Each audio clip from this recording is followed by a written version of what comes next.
It is my pleasure to introduce the February issue of the Journal of Arthroscopy. This issue is full of interesting articles spanning many arthroscopic-related topics.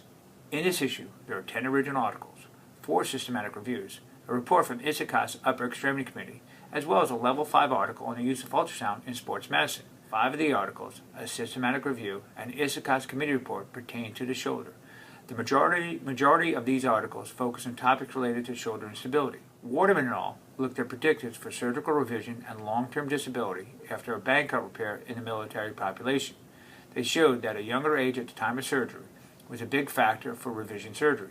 They also showed that arthroscopic techniques had a lower revision rate than open procedures. Omni et al. Looked at effects of motion on the shoulder after performing a replacage procedure in a cadaveric model.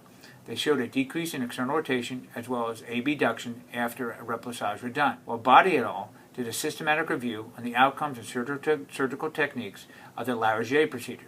They also showed a low reoccurrence rate, but increased incidence of osteoarthritis of the glenohumeral joint in the studies reviewed. Also in this issue, a consensus statement from the ISAKA's Upper Extremity Committee focusing on the need for diversification of the Rockwood classification for AC joint injuries. They felt we may need to separate Grade 3 AC joint separations into stable and unstable injuries. There were several articles and a systematic review of the knee. Noyes and Barbara Weston presented a systematic review on the potential for neuromuscular retraining programs to reduce non-contact ACL injuries rates in the population most at risk for ACL tear, the adolescent female athlete. In addition, Kahn et al. Did a systematic review concerning the management of contaminated ACL grafts. Hopefully this never happens, but it's good to know what has worked in this situation. This issue also had some interesting articles regarding the hip.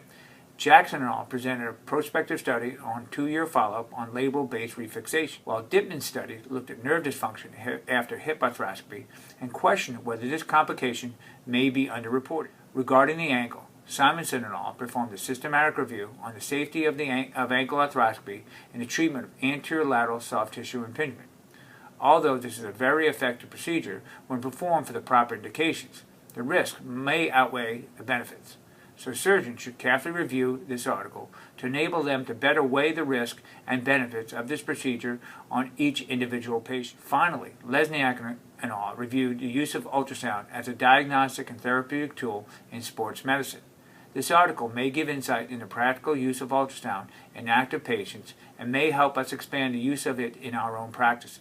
I hope you enjoy reading these articles and pick up valuable information from this issue.